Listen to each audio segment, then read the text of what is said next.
여러분 안녕하세요. 질병관리본부입니다. 지금부터 알쏭달쏭한 잠복결핵 감염에 대해 알아보도록 하겠습니다. 먼저 결핵이란 결핵균이 몸속으로 침범하여 일으키는 질환입니다. 기침이 가장 흔한 증상이며 발열, 체중 감소, 피로 등의 증상이 있을 수 있습니다. 결핵은 공기를 통한 대표적인 호흡기 감염병으로 전염성 결핵 환자는 주위 사람들에게 결핵균을 전파시킬 수 있습니다. 잠복결핵 감염이란 잠복결핵 감염은 몸속에 들어온 소수의 결핵균이 증식을 하지 않아 결핵이 발병하지 않은 상태로 결핵과 관련된 증상이 없고 결핵균이 외부로 배출되지 않아 전염성이 없으므로 주위 사람들에게 전파되지 않습니다. 다만 잠복결핵 감염자의 약 10% 정도가 평생에 걸쳐 결핵으로 발병할 수 있습니다. 잠복결핵 감염 검진.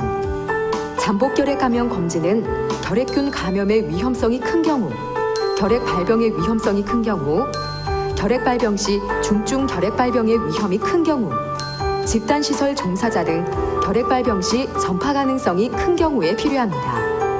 특히 최근 전염성 결핵 환자와 밀접하게 접촉한 경우에는 결핵균 감염의 위험이 높고 결핵 발병의 위험도 높기 때문에 잠복결핵 감염 검진이 꼭 필요합니다. 예, 영상을 잘 보셨습니까? 잠복결핵은 결핵 환자로부터 전염되어 추후 면역력이 약해지면 결핵으로 발병할 수 있어 집단시설에서 종사하는 근로자의 경우 잠복결핵 검진을 받도록 법으로 명시되어 있습니다. 결핵예방법 제11조에는 다음 각 호의 어느 하나에 해당하는 기관이나 학교의 장 등은 그 기관, 학교 등의 종사자 교직원에게 결핵 검진 등을 실시하여야 한다고 기록되어 있습니다. 그 기관은 의료기관의 장, 산후조리업자, 학교의 장, 유치원의 장, 어린이집의 장, 아동복지시설의 장, 그 밖에 보건복지부 영어로 정하는 기관, 학교 등의 장 등입니다. 또한 의료기관이나 어린이집, 산후조리원, 학교, 유치원, 아동복지시설에서는 종사자나 교직원을 신규 채용 시 1개월 이내에 잠복결핵 검진을 실시하도록 명시되어 있습니다. 의료인이나 의료기사의 경우에는 매년 결핵 및 잠복결핵 검진을 실시하도록 되어 있고요. 그 외에는 소속된 기간 중 1회 잠복결핵 검진을 실시하도록 되어 있습니다. 본 의원은 작년 2018년 10월에 보건행정과를 통해 경남 전 시군 보건소에 집단시설 잠복결핵 검진에 대한 전수조사를 부탁드린 적이 있습니다. 다음 자료를 보시겠습니다. 기간은 2018년 12월 10일에서 12월 28일까지이며 12만 9,703명을 대상으로 조사했습니다. 미수검자가 22,623명으로 전체의 20%를 차지하고 있습니다. 자료를 보시면 아시겠지만 4,657명이 잠복결핵 감염으로 나타났습니다. 좀 전 홍보 영상에도 나왔지만 잠복결핵 환자 중 10%는 평생에 걸쳐 결핵으로 발병할 수 있습니다. 적어도 460여 명은 결핵 환자로 전이된다고 보시면 됩니다. 다음은 최근 5년간 결핵 환자 현황을 전국과 경남을 대비해서 보겠습니다. 자료 3번 올려주십시오. 2014년부터 시작해서 2018년까지 환자 수는 줄어들고 있지만 전국 대비 경남의 비율은 거의 6.7% 수준입니다. 결핵으로 인한 사망자 현황도 폐결핵과 폐외결핵을 합쳐서 2013년 135명, 2017년 102명에 이르기까지 전국 대비 거의 6.6% 수준입니다. 우리나라 결핵 발병률과 유병률, 사망률은 OECD 국가 중 1위입니다. 지난 5월 23일 보도된 자료에 의하면 우리나라는 매일 전국에서 약 72명의 결핵 환자가 새로 발생하고 매일 약 5명이 사망한다고 합니다. 참으로 부끄럽고 놀라운 수치가 아닐 수 없습니다.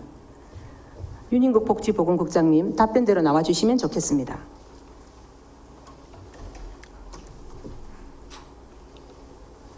복지보건국장 윤인국입니다. 반갑습니다. 예.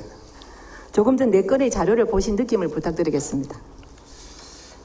내용은 차치하더라도 의원님께서 편하게 준비하라고 하셨는데 준비를 너무 하셨어요. 많이 하셨어요. 얼마나 예리한 질문을 할까 좀 당황스럽습니다. 아마 결핵에 대한 심각성과 함께 잠복 결핵에 대한 관리 예방의 사각지대 또 한계 요인을 말씀하시려고 한 것으로 보입니다. 네, 맞습니다. 질문 드리겠습니다. 경남 내 집단시설 잠복결핵 검진 실시 현황 조사 결과 의료기관이 가장 많고요. 그 다음이 어린이집이 높습니다. 그 이유는 무엇이며 향후 대책을 말씀해 주시기 바랍니다. 집단 생활시설 중에서 의료기관이 차지하는 비중이 한 절반 정도 되고요. 어린이집도 약 20% 되는데 절대적인 검진 인원이 많다는 부분도 있고요. 의료기관 같은 경우에는 아무래도 감염자와의 접촉이 많은 부분, 또 어린이집 같은 경우에는 검진률이 다른 경우에 비해서 높은 부분도 있다 봅니다. 그러한 그 표면적인 이유와 함께 결국은 잠복 결핵에 대한 치료에 대한 문제가 되고요. 치료 자체가 지금까지는 근거에 의한 부분으로 되어 있기 때문에 치료율이 낮은 부분도 한 원인으로 보여집니다. 앞으로 그래서 잠복 결핵에 대해서 조기에 진단하고 치료하는 그러한 대책이 필요할 것이라고 봅니다. 예, 맞습니다. 의료기관과 어린이집은 대상 수급자가 많다 보니 잠복결핵 감염률은 낮더라도 그 인원이 많습니다. 또한 면역력과 저항력에 취약한 대상과 밀접해 있으므로 치료를 의무화하도록 하는 제도 개선이 필요합니다. 두 번째 질문 드리도록 하겠습니다. 의무 검진 대상 기간 중 미검진자의 비율이 20%가량 됩니다. 이에 대한 대책도 말씀해 주십시오. 지금까지 결핵 예방법에서 잠복 결핵에 대한 검진을 의무화하고 있었습니다만 거기에 대한 처벌 규정이 명확하게 마련되지 않았습니다. 하지만 6월 12일부터 이제 잠복 결핵 검진에 대한 의무화가 되면서 그에 대해서 미검진자의 경우에는 최대 200만 원까지 과태료를 부과할 수 있게끔 규정이 마련되었기 때문에 앞으로 보다 실효성 있는 조치가 가능할 것으로 봅니다. 그리고 미검진자에 대해서는 저희가 올해도 한 1억 5천만 원 예산으로 우선 의료기관에 대해서는 올해 안에 미검진자에 대한 검진을 100% 지원할 계획입니다만 그 외에 한 15,000명에 대해서는 저희 예산을 추가로 확보해서 빠른 시일 내에 모든 미검진자가 검진을 받을 수 있도록 그렇게 지원하겠습니다. 예, 미검진자에 대한 과태료 부과 조항이 제정되어서 6월 10일부터입니까? 예. 엊그제부터 시행되었다고 하니 그래도 조금은 다행입니다. 미검진자에 대한 홍보를 체계화하여 모르고 과태료를 내는 일이 없도록 홍보도 철저히 해야겠습니다. 알겠습니다. 세 번째 질문 드리겠습니다. 대한민국이 OECD 국가 중 발병률과 사망률이 1위이며 해마다 시군 보건소를 통해 결핵 검사를 함에도 불구하고 경남은 여전히 결핵 환자의 비율이 줄어들고 있지 않습니다. 그 이유는 무엇이라고 생각하며 향후 대책에 대해서도 말씀해 주십시오. 일단 의원님 최근 10년 안에 내 결핵 환자는 꾸준히 줄어들고 있습니다. 다만 이제 큰 폭으로 줄어들지 않는 부분이 있고 우리 도의 경우에는 도부에서 결핵 환자 수는 경기도 다음으로 낮은 수준이고요. 신환자가 발생한 수준은 도 단위에서는 가장 낮은 수준입니다. 다만 그 수치는 OECD 국가에 비교한다면 높은 수준인 것은 사실입니다. 결국은 이 결핵이 원인을 따져본다면 우리가 6.25 전쟁 이후에 빈곤한 환경 속에서 결핵군에 많이 노출되었기 때문에 통계적으로 보면 우리나라 인구의 한 3분의 1, 1,500만 명이 잠복 결핵을 가지고 있다고 보고 있습니다. 특히 그 인구 중에서 거의 절반이 55년생에서 64년생의 베이비부모 세대들입니다. 그분들이 이제 고령화가 도래됨에 따라서 아무래도 면역력이 떨어지면서 발병이 증가한 것을 보고 있는데 결국은 결핵에 대한 그 관리에서 사각지대라고 할 수 있는 노인분들, 노숙인, 외국인 근로자들에 대한 관리도 필요할 것 같고요. 그리고 무엇보다도 결핵 치료에 있어서 복약 수능도도 상당히 중요하다 봅니다. 저희가 비타민이나 건강기능식품도 매일 챙겨 먹기가 힘든데 이 결핵 항생제가 상당히 독성도 있고 부작용도 있는데 이걸 짧아도 3개월, 길게는 9개월 정도 복약해야 되기 때문에 그걸 매일 복약해야 되는 문제가 있기 때문에 환자에 대한 1:1 맞춤형 복약 지도도 필요하고 직접 복약을 확인하는 부분도 필요할 것이라 봅니다. 네, 잘 말씀 들었습니다. 작년 8월 제주보건소는 어린이집 보육교사 640명을 대상으로 4일 동안 잠복 결핵 감염 검진을 실시했습니다. 그런데 놀랍게도 올해 2월 제주시 한 어린이집 교사가 결핵 확진 판정을 받았다는 놀라운 보도가 있었습니다. 이 교사는 지난해 잠복 결핵 판정을 받았지만 약물 치료는 받지 않았다고 합니다. 잠복 결핵 판정을 받아도 현행법으로 약 복용이 강제 사항이 아니기 때문입니다.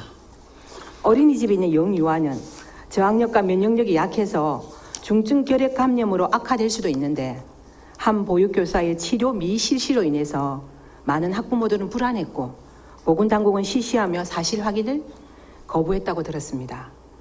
국장님, 현 제도 아래서 잠복결핵 감염 시 신고 의무가 없고 검진 결과도 제3자 제공 불가로 개인이 비공개 시 감염 유무도 알 수 없으며 국가결핵관리 지침상 치료는 자발적 동의에는 근거사항으로 강요할 수 없도록 규정되어 있어 강제적 치료가 매우 어려운 형편입니다. 앞으로 이런 상황을 어떻게 전개해 나가면 좋을지 향후 계획을 말씀해 주십시오. 잠복 결핵 항생제에 대한 부분에 대해서 전문가들 간에도 견해가 좀 엇갈립니다. 여러 가지 치료의 적정성이라든지 효과성 측면에서 다양한 의견이 있을 수 있지만 감염 위험도가 높다든지 아니면 감염 시에 중증 결핵으로 발견될 수 있는 그거와 연관될 수 있는 의료기관이나 또는 일부 영유아와 관련된 산후조리원, 신생아실 같은 특정 기관에 대해서는 의무화할 수 있는 법적 제도적 개선도 검토할 필요는 있다고 봅니다. 그러한 강제적 조치와 함께 결국은 그 사람을 하여금 치료를 어떻게 하면 조기에 진단하고 할 수 있냐는 부분이 제일 중요하기 때문에 저희 결핵협회 또 교육청, 의료기관, 보건소와 함께 적정한 진단과 치료, 홍보 교육에 저희 같이 한번 노력해 보도록 하겠습니다. 네, 말씀 잘 들었습니다. 자리로 들어가시면 되겠습니다. 예. 잠복결핵과 관련하여서 자세한 내용을 숙지하셨으리라 생각하면서 이 부분에 관한 지사님 생각을 듣고 싶습니다. 예, 개인적으로 잠복결핵 관련해서는 이제 제가 국회의원 때 지역구로 있던 김해에서 작년에 몇 번 문제가 됐던 적이 있습니다. 그래서 사실은 이 부분에 대해서는 저도 좀 궁금했던 사람들이 있었는데 최근에 그래도 그나마 정부에서 5월 28일 날 결핵 예방관리에 관한 강화 대책도 발표를 하고 그 다음에 좀 전에 우리 복지보건국장이 답변을 드렸다시피 경남은 그래도 그나마 상대적으로는 좀 결핵 관리를 여러 가지로 좀 해왔던 편인데 이런 정도 가지고 특히 우리 그 아이들의 부모님들께서 안심할 수 있는 정도일까 하는 의문은 좀 있습니다. 그래서 특히 잠복결핵의 의무 검진 대상, 여기 보면 이제 산후조리원이나 어린이집, 유치원, 학교 이런 특히 이제 아이들이나 취약계층들에 대한 집단 시설이 많지 않습니까? 이 의무 검진 대상에 대한 관리는 조금 과하다 싶을 정도의 좀 철저한 관리가 필요할 것 같습니다. 우선은 검진 대상에 대해서는 검진률을 좀 반드시 올릴 필요가 있을 것 같고요. 그 다음에 의원님께서 지적해 주신 대로 잠복결핵 환자의 치료를 의무화할 수 있는 제도적인 개선이 좀 필요한 거 아니냐.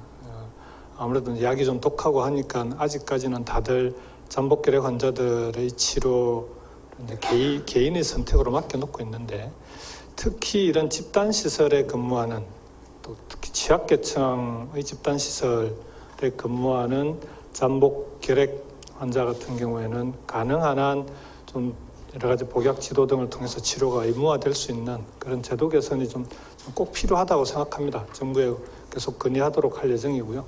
그 전이라 하더라도 경남도의 경우에는 좀 발병 여부를 지속적으로 모니터링 한다든지 잠복결핵 환자들이 실제 발병으로 이어지는 과정을 좀 지속적으로 모니터링해서 그 집단시설에 영향을 미치지 않도록 하는 그런 방안들을 좀 적극적으로 함께 추진해 나가도록 하겠습니다. 네, 지사님 말씀을 듣고 나니 많이 마음이 가벼워집니다. 네, 본 의원은 잠복결핵 환자 관리를 조사하면서 과연 선진국도는 이 문제를 어떻게 관리하고 있는지를 조사해 봤습니다. 미국, 일본, 덴마크 등 선진국에서는 예산과 보건 인력 투자를 통해서 결핵 환자를 철두철미하게 관리하고 있었습니다. 보건 인력이 집이나 직장으로 찾아가 환자가 약을 먹는 것을 직접 눈으로 확인하는 직접 복약 확인, 영어로 Directly Observed Therapy라고 합니다. DOT요법이라고 보통 말씀을 합니다. 이것이 원칙이며 특히 노숙인에게는 왜 약을 복용해야 하는지 충분히 설명하고 약을 먹으면 음식이나 현금 지원 등 각종 인센티브를 주는 방식으로 환자 관리를 하고 있었습니다. 다시 말하면 복약 수능들을 높이기 위해서 여러 가지 방법으로 고심하는 모습을 엿볼 수 있었습니다. 우리 경남도 비수능 결핵 환자 관리를 위해서 각 보건소에 전담 간호사를 배치하는 등 여러 사업을 하고 있으나 괄목할 만한 효과는 보이지 않고 있습니다. 질병관리본부 정은경 본부장은 결핵은 잠복 결핵을 검사하고 치료하는 것으로 발병 예방이 가능하다고 얘기하면서 집단시설 소관부처의 검진과 치료율 향상을 위한 본부처 협력이 필수적이라고 강조했습니다. 본 의원의 소견으로는 잠복 결핵 환자의 복약 수능도를 높여서 결핵을 완전 퇴치하기 위한 법령과 제도 개선이 필요하다고 생각합니다. 이 부분에 지사님의 다시 한번 생각을 듣고 싶습니다. 그 결핵 환자와 잠복 결핵 감염자에 대한 대응이 아무래도 좀 다르지 않겠습니까? 결핵 환자, 결핵에 감염된 결핵 환자의 경우에는 철저하게 저는 관리하고 실제 우리 이제 복약 지도사나 이런 부분들에 대한 지원도 강화하고 있는데 그 부분은 철저하게 치료가 될 수 있는 방안들을 적극적으로 추진하고요. 문제는 하여간 잠복 결핵 감염자에 대한 관리가 제일 문제일 것 같습니다. 아무래도 잠복 결핵 감염자가 OECD 국가에 비해서 훨씬 비율도 높고, 그 다음에 잠복 결핵 감염자들이 아동이라든지 어르신들과 같은 결핵에 취약한 취약계층의 집단시설에 근무하시는 분들의 경우에는 잠복 결핵 감염자에 대한 관리도 저는 국민 건강이 대단히 중요하다고 생각하기 때문에 특히 우리 도민들의 건강을 위해서도 이 부분에 대해서는 이건 제도 개선은 제도 개선대로 요청하고 제도 개선 전이라도 도 차원에서 할 수 있는 방안들은 좀 적극적으로 추진해 나가도록 하겠습니다. 다행히 이번에 경상남도 감염병의 예방 및 관리에 대한 조례안이 통과되어서 이 부분에 많은 도움이 되리라 믿습니다.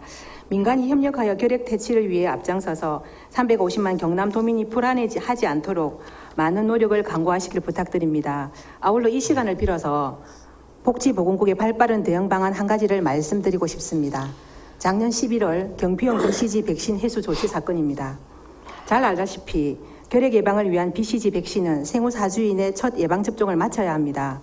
그런데 일본에서 수입한 경피용 BCG 백신의 첨부 용액에서 기준을 초과하는 비소가 검출되었다는 식약처 보고가 있어 전량 해수된 사건이 있었습니다. 당연히 신생아를 가진 산모들은 불안했고 각 보건소와 소아과는 물론 도청 홈페이지가 마비될 정도였습니다.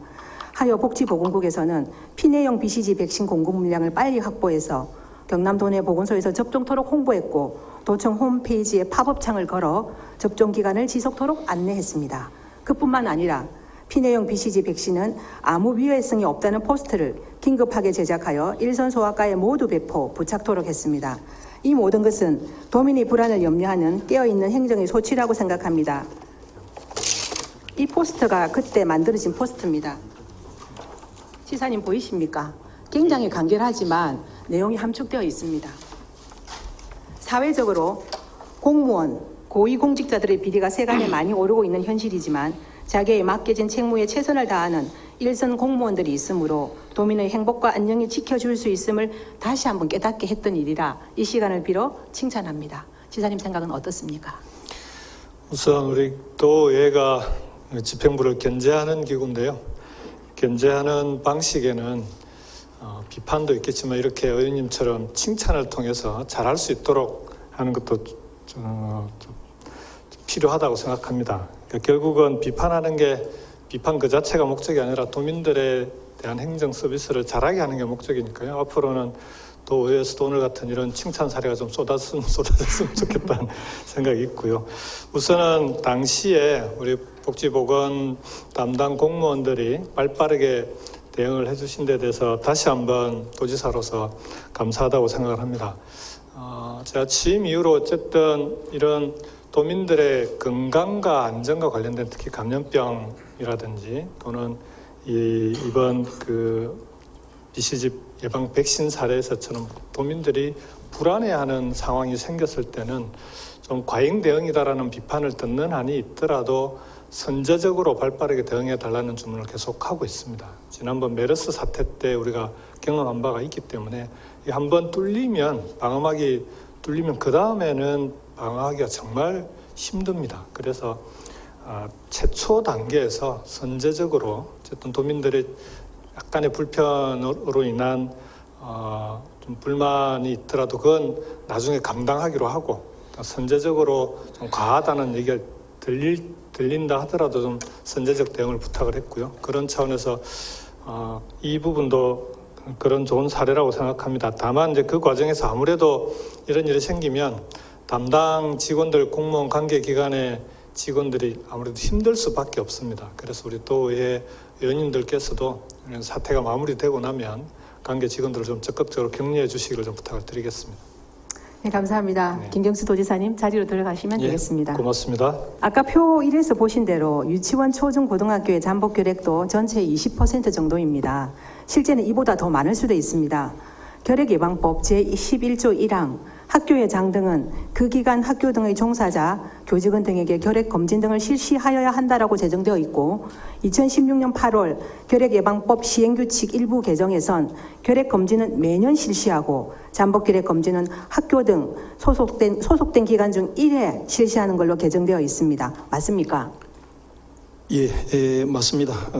잠복 결핵 같은 경우는 공무원, 쉽게 이야기하면 공무원 재직 기간 중에 1회로 되어 있는 걸로 파악하고 있습니다. 네, 맞습니다. 그게 문제입니다. 네. 그런데 그 대상을 선정함에 있어서 많은 문제점이 있다고 들었습니다. 어떤 문제점이 있습니까? 예, 결핵은 법정 제3군 감염병으로 종전에는 검진 대상이 의료기관 관계자로 한정되었었는데 최근 결핵예방법이 일부 개정되면서 유치원과 학교 종사자까지 검진 대상자가 확대되었습니다. 학교는 의원님 잘 아시다시피 자체 소속의 교원과 일반직 그리고 다양한 소수직렬의 직업군이 함께 근무하는 공간입니다. 그리고 학교 소속이 아닌데도 매일 출근하는 방과후학교 강사 그리고 문화예술 강사 또 순회 강사 등 이런 분들이 함께하는 공간입니다. 그래서 다양한 학교 근무 종사자 중에서 검진 대상자 범위를 규정하는 명확한 근거가 없는 게 현실입니다. 아마 이 문제를 의원님께서 걱정하고 계신 것 같습니다. 예, 맞습니다. 그러나 그럼에도 불구하고 학교에서 많은 아이들과 접촉 시간이 길므로 학교 현장에서는 결핵 및 잠복 결핵 검진은 철저히 지켜져야 한다고 생각합니다. 또한 2019년 올해부터는 학교 기본 운영비 사업으로 검사 비용 예산 지원이 가능하게 되어 다행이라고 생각합니다. 그러나 문제는 결핵 검사 관리 시스템 구축 등에 관한 사항입니다. 또한 기록 및 관리에 관한 사항도 수급 여부만 확인하고 수기로 기록하고 있는데 이 부분에 관해서 어떻게 생각하고 계십니까? 예, 잘 지적하셨습니다. 결핵은 X선 검사로 검진이 가능하고 잠복 결핵은 아이들은 피부 반응 검사 그리고 성인들은 혈액 검사로 진단하는데 문제는 현재는 이런 검사 결과를 아직도 수기 대장으로 관리하고 있다는 것입니다. 그래서 건강관리보험공단과 연계한 EDI 시스템처럼 이제 우리도 학교 관계자의 결핵 관련 검진 내용이 검진기관 병원과 공단과 학교 등 이렇게 연계될 수 있는 전산관리망 이런 전산관리 시스템이 구축되어야 된다는 게 국장으로서의 견해입니다. 예, 또 조금 전에 국장님께서 말씀하신 것처럼 잠복 결핵 검사의 경우 재직 기간 중 1회 검사로 그 충족성이 만족되지 않다고 저는 생각합니다. 검진 주기를 줄이는 방법 등은 검토하고 계십니까? 저는 이 문제를 교육부에 필히 건의하여야 한다고 생각합니다. 어떻게 생각하십니까? 예, 이 부분은 저희들이 교육부 또는 그 전국 교육감 협의회에 강하게 좀 건의하도록 하겠습니다. 건의할 사항들을 제가 조목조목 정리를 해서 예를 든다면 법적 기준과 규정부터 정비를 좀 해야 된다. 특히 학교 근무자의 그 검진 대상자 범위를 어떻게 규정할 것인가. 그리고 잠복 결핵 검진 주기를 이제 1년에서 최소한 공무원 건강검진 주기 2년 정도로 이렇게 할 수 있도록 입법화해야 된다. 그리고 실제 2년마다 하는 공무원 건강검진 시 혈액검사를 필수적으로 하고 있는데 거기에 잠복 결핵 체크 사항을 신설하는 방안도 이제 제가 제안해 보고자 합니다. 그리고 방금 말씀드린 결핵 정보가 전산망을 통해서 통합적으로 관리될 수 있도록 적극 건의하겠습니다. 예, 감사합니다. 도교육청의 향후 계획에 대해서 말씀해 주시기 바랍니다. 예, 저희들은 학교 근무자의 계력에 대한 무방비, 노출 이런 부분에 오늘 의원님께서 지적해 주신 대로 심각하게 받아들이고 학교 공간이 계력으로부터 안전한 공간으로 청결한 공간으로 될 수 있도록 담당 국장으로서 최선을 다하겠습니다. 예, 국장님 성실한 답변 감사드립니다. 교육감님께서 캐치하셔서 교육청에 나오시면 학생들의 불법 도박과 잠복 결핵의 문제를 함께 고민할 수 있도록 시간을 만들어 주시기를 다시 한번 부탁드립니다. 네. 네, 자리로 들어가 주시기 바랍니다. 수고하셨습니다. 행복학교에 대한 질문 순서이지만 답변해 주실 교육감님이 참석치 않은 관계로 다음 도정 질문 시간으로 미루면서 문제점만 몇 가지 짚고 질문을 마치도록 하겠습니다.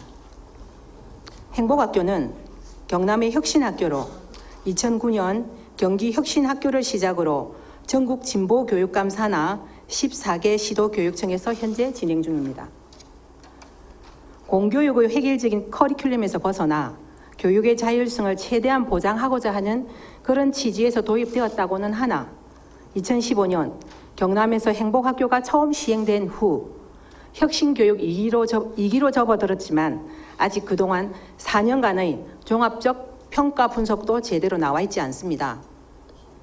또한 국가 수준 학업 성취도 평가에서 기초학력 미달에 해당하는 혁신학교 고교생은 11.9%로 전국 고교 평균 4.5%와 비교하면 학력 저하 현상이 뚜렷하게 나타난다는 분석 자료도 있습니다.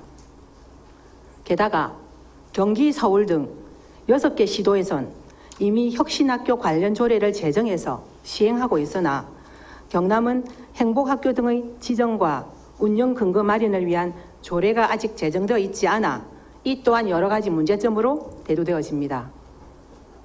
서울에서는 학부모들의 반발로 혁신학교 철회 도미노 현상이 연일 일어나고 있다는 보도도 있습니다. 모든 교육 정책은 유의미한 목적과 장단점이 있습니다. 그걸 꼼꼼히 짚지 않으면 부메랑이 되어 날아올 수도 있습니다. 무엇보다 교육의 최대 수요자는 바로 우리 아이들이란 사실을 잊지 말기를 부탁드리면서 이상으로 도정 질문을 마치도록 하겠습니다. 감사합니다.